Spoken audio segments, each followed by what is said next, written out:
Всем привет! Я Влад Райс, и вы на моем канале. Надеюсь, праздники у всех прошли успешно, но сегодня мы вернемся к фитнесу и спорту. Сегодня мы поговорим о фактах и мифах в фитнесе и бодибилдинге. Итак, 20 факторов о фитнесе, питании и тренировках. 4 секунды – это минимальное количество времени, за которое ты должен опускать вес. Чем медленнее ты опускаешь вес, тем больше ты нагружаешь мышечные волокна. И тем самым быстрее получишь желаемый результат. Куриные яйца помогут увеличить твою мускулатуру, а также повысить качественный холестерин в твоей крови. 34% мужчин, сочетающие кардионагрузки и тяжелую атлетику, быстрее добиваются заветных кубиков на животе, нежели фанаты только тяжестей. На 30% больше жиров сжигается, если в течение дня выпивать 2-3 стакана свежевыжатого апельсинового сока. Завтракать тостами с джемом. Сочетание сложных и простых углеводов увеличат твою выносливость и дадут заряд энергии на весь день. 2-3 кардиотренировки в неделю, и твоя печень будет меньше вырабатывать холестерина. 1,5-2 грамма белка на килограмм веса и не более 40 грамм за один прием. Именно такое количество белка необходимо для набора мышечной массы. Мышцы кора лучше всего развиваются во время приседаний и становой тяги. Только очень сильно действующие лекарственные препараты справляются с бессонницей лучше, чем фитнес. Физическая усталость после тренировки гораздо лучше, чем любые успокоительные из аптечки. Ритмичная музыка на 15% повышает эффективность тренировок. Все потому, что в такой атмосфере мозгу проще сосредоточиться на технике выполнения. Всего 100 мл крепкого алкоголя снижает уровень тестостерона на 6,8%.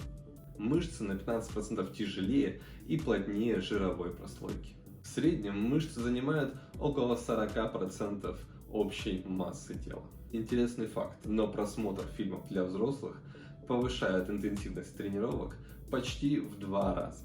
Самое большое количество мышечной массы приходится на ноги, около 50%, 30% на руки и остальные 20% на мышцы туловища и головы. Мышцы растут не на тренировках, а после нее, когда мы полноценно отдыхаем. Неважно, когда вы начинаете тренировки, в 20 или в 60 лет, в организме все равно произойдут чудесные изменения. Женщины, которые занимаются спортом и фитнесом, гораздо реже страдают от симптомов ПМС. Спорт увеличивает сексуальное желание почти вдвое за счет увеличения циркуляции крови во всем организме. Люди, которые занимаются спортом, на 40% меньше подвержены риску преждевременной смерти. Вопреки распространенному мнению, невозможно преобразовать жир в мышцы. С физической точки зрения, это 2 разных вида тканей. А сейчас разберем 8 факторов, влияющих на прогресс в бодибилдинге. Первый факт – диета. Никому еще не удавалось создать красивое накачанное тело, не соблюдая в своем рационе количество белков, жиров и углеводов. Второе – разнообразие. Выполняя одни и те же упражнения, организм адаптируется к ним и перестает отзываться должным образом. Удивляйте свой организм, меняйте программы тренировок, количество подходов и нагрузку на ваши мышцы. Третье – сон. Мы помним, что мышцы растут не во время тренировок, а во время отдыха. Качественный сон помогает полноценно восстановиться мышечным волокнам и нервной системе организма. Четвертое. Постоянно прогрессирующая нагрузка. Старайтесь постепенно увеличивать вес снаряда, но при этом не теряя качество техники. Пятое. Тяжелые базовые упражнения. Для наращивания мышечной массы старайтесь использовать как можно больше базовых упражнений. Ведь именно база задействует мышцы почти всего тела. Шестое. Техника. Высокая эффективность тренировок достигается как раз таки за счет правильной техники выполнения всех упражнений. Седьмое. Длительность тренировки. Даже если вы с легкостью выдерживаете тренировку более часа, Я советую ограничить свою программу тренировок так, чтобы она длилась не более часа. В противном случае ваша мышечная масса будет подвержена разрушению гормона кортизол. 8. Разминка. Именно во время разминки мы подготавливаем наши мышцы и связки к тяжелой тренировке. Итак, разберем мифы, связанные с фитнесом и бодибилдингом. Их всего 5. Первый. Не болит, значит не растет. Всем известно, что при использовании критических весов или интенсивной тренировки наши мышечные волокна травмируются. И на месте так называемых ранок нарастают новые мышечные волокна. Тем самым и увеличивается мышечная масса. Поэтому некоторые спортсмены, которые перестали чувствовать болевые ощущения, думают, что стоит увеличивать вес для того, чтобы вернуть это чувство. Мышцам просто нужен отдых. И если они не болят во время тренировки, это не значит, что нужно колоссально увеличивать вес снарядов. Второе. Перестанешь тренироваться, мышцы превратятся в жир.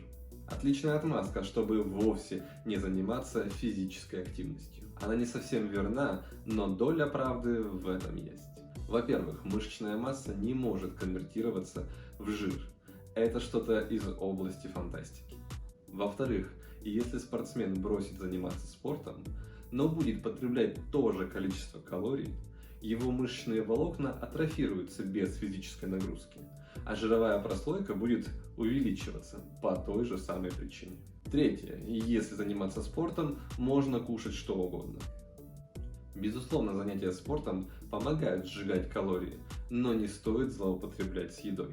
К примеру, чтобы сжечь 300 калорий, нужно заниматься аэробикой примерно около часа. Четвертое. Силовые тренировки только для мужчин. Принято считать, что силовые тренировки только для мужчин. Ведь женщина может перекачаться и стать похожей на мужчину. На самом же деле, среднестатистической женщине очень сложно набрать большой мышечный каркас. И без употребления фармакологии это практически невозможно. Пятое. Чем больше тренировок, тем лучше. Чем больше тренировок, тем лучше для врачей. Больше посетителей с травмами. Изнурительные тренировки каждый день ни к чему хорошему не приведут. Они просто будут исчерпывать ваш энергетический и психологический запас. Итак, на этом все. С вами был Влад Райс. Будьте здоровы и берегите себя. До встречи.